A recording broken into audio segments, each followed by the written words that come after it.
কি লাগবে তোমার?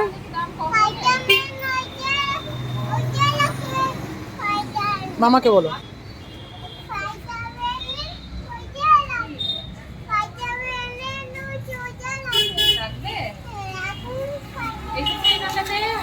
খাতা কিনতে, এবার খাতাটা পকোর জন্য না কিসের জন্য কিনছি, একবারে মানে বেশি করেই খাতা নেবো। ওটা পোকো স্পাইডারম্যান স্টিকার, ওটা তোমার কাজের না। স্পাইডারম্যানের স্টিকার নেবে। এই নিয়ে নিলাম আমি কয়টা খাতা, 10টা, টোটাল 10টা খাতা।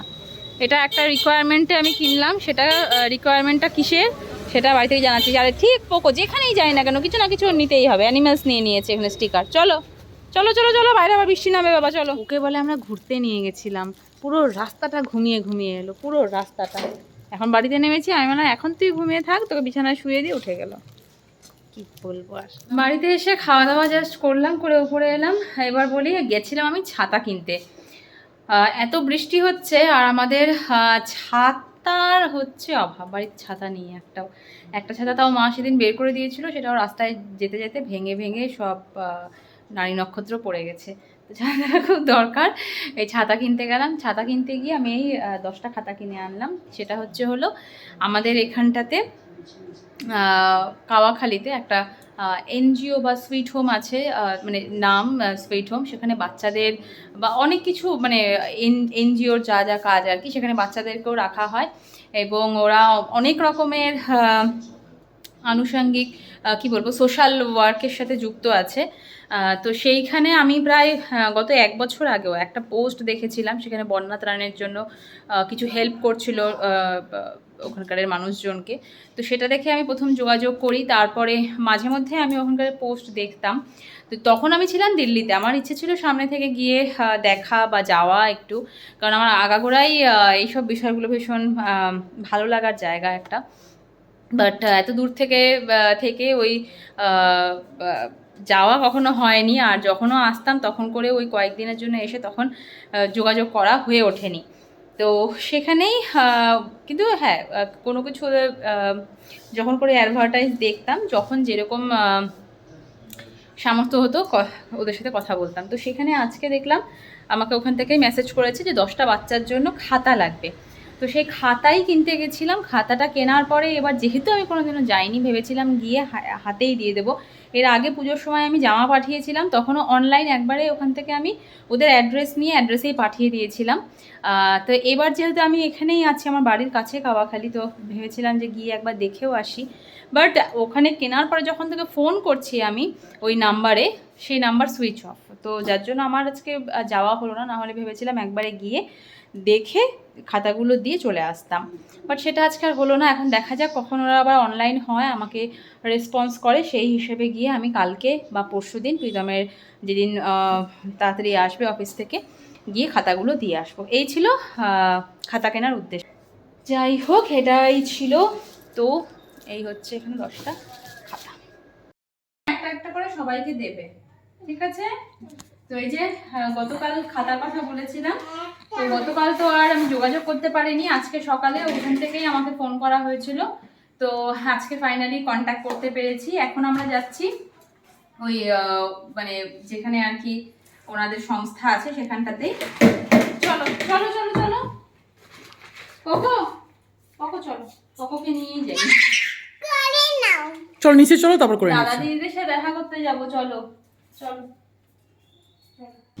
এই স্কুটি বেরিয়ে গেছে বৃষ্টি নামার আগে, আকাশটা পরিষ্কারই। এই এই এই এই আগে আগে উঠবি না, পড়ে যাবি, দাঁড়া, তাকাও আমার দিকে। কোথায় যাচ্ছ? ঠাম্মিকে কি বললে তুমি? কোথায় যাচ্ছ বলো? দাদা দিদির সাথে দেখা করতে যাচ্ছি। বলো। প্রথমবার যাবো বাচ্চাগুলোর সাথে দেখা করতে, তাই আসলাম একটু চকলেট কিছু নিতে। প্রীতম বলছিল মিষ্টি, তো আমি বললাম যে না, মিষ্টি বাচ্চারা কে ভালো খাবে কি খাবে না জানি না, ল্যাটাপাটা করবে, তার থেকে চকলেট নিয়ে যাই। আমি যে বড় বক্সগুলো যে হয়, ওই বক্সগুলো আছে নাকি। এই হচ্ছে, এই যে ধরো, এটা ধরো, এটা ধরো। এটা এটা তুমি দাদা দিদিদেরকে দেবে, আর এইটা তোমার। এ নাও, এটা তোমার, আর এরকমই তুমি দাদা দিদিদেরকেও দেবে। এখানে রাখো, ওখানে গিয়ে বের করো। ঠিক আছে, হয়ে গেছে, চলো। হ্যাঁ চলো। আমাদের বাড়ি থেকে এই এত দূর আসতে ওই 5 মিনিটও লাগলো না স্কুটিতে করে। আর এখন এখান থেকে আমরা এই ডান দিকের অন্ধকার গলিটা দিয়ে চলে যাব।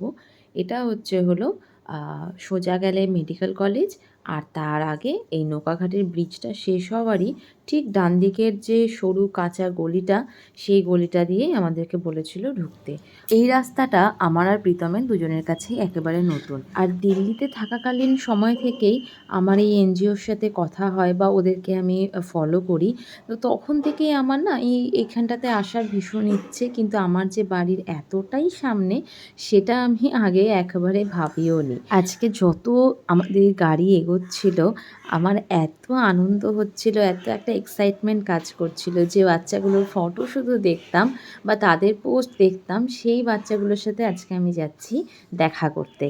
এত ভালো লাগা একটা কাজ করছিল না, জাস্ট কি বলবো। একটু সামনে এগিয়েই এই যে বড় বড় বিল্ডিংগুলো, এটা কিন্তু আমাদের মেন রোড থেকেও দেখা যেত।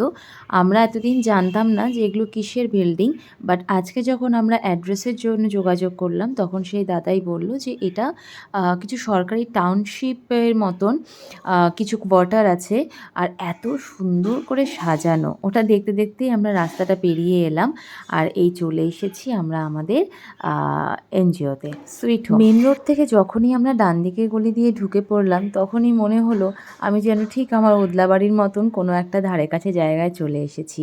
শিলিগুড়ির আমাদের বাড়ির এত কাছে এরকম শান্তিপূর্ণ একটা জায়গা আছে, আর আমরা এখানটাতে কখনো আসিনি। যাই হোক, এখনও অনেক কিছু জানা বাকি। আমরা এই বাড়ি থেকে সোজা মেন রোড হয়ে যাতায়াত করতাম, বাট আজকে একটা শুভ কাজে এসে আমাদের এই একটা নতুন জায়গাও চেনা হলো। আমরা নিচে থেকে সোজা চলে এলাম এই অ্যাসেম্বলি হলটাতে। ভেতরে ওরা বাচ্চাদের খেলাধুলোর জন্য এখানে ডান্স শেখানো হয়, গান শেখানো হয়, ক্যারাটে শেখানো হয়, অনেক রকম অ্যাক্টিভিটিস আছে বাচ্চাদের। একেবারে ক্লাস 1 থেকে শুরু করে ক্লাস 10 পর্যন্ত বাচ্চাদেরকে পড়ানো হয়। আর নিচে যেখানে আমি দেখালাম কাজ হচ্ছে সেখানটাতে আরও ক্লাসরুম করা হচ্ছে, সেখানে কম্পিউটারও শেখানো হয়। তো এত ভালো একটা উদ্যোগ, এত ভালো একটা জায়গা। তবে হ্যাঁ, একটাই আফসোস যে আমি বাচ্চাগুলোর সঙ্গে দেখা করতে এসেছিলাম সেটা হলো না, কারণ বাচ্চারা সকাল 8টা থেকে এই সন্ধে 8টা অবধি থাকে, আর আমরা একটু দেরি করেই এসেছিলাম 8টার পরে, তার জন্য আজকে আর দেখা হলো না। তবে এরপরে সময় সুযোগ করে অবশ্যই ইচ্ছে থাকলো বাচ্চাদের সাথে দেখা করে যাওয়ার। আমাদের যেটা ইচ্ছে ছিল সামনে থেকে বাচ্চাগুলোর সাথে দেখা করার, পোকো একটু খেলাধুলো করবে, বাট সেটা আর হলো না, কারণ সকাল 7টা থেকে সন্ধে 8টা অবধি বাচ্চারা থাকে এখানে। ক্লাস হয়, ড্রয়িং শেখানো, নাচ, যে আমি ইয়ে দেখালাম হলরুমটা, ওখানটাতে সব হয়, বাট 8টার পরে বাচ্চারা এখানে থাকে না। তো সানডে বললো খোলা আছে, সানডে যদি আমরা সময় পাই, দুজনের ছুটি থাকে, তাহলে পকোকে নিয়ে সকালবেলা একবার দেখা করে যাবো। এবার আমরা বাড়ি যাব।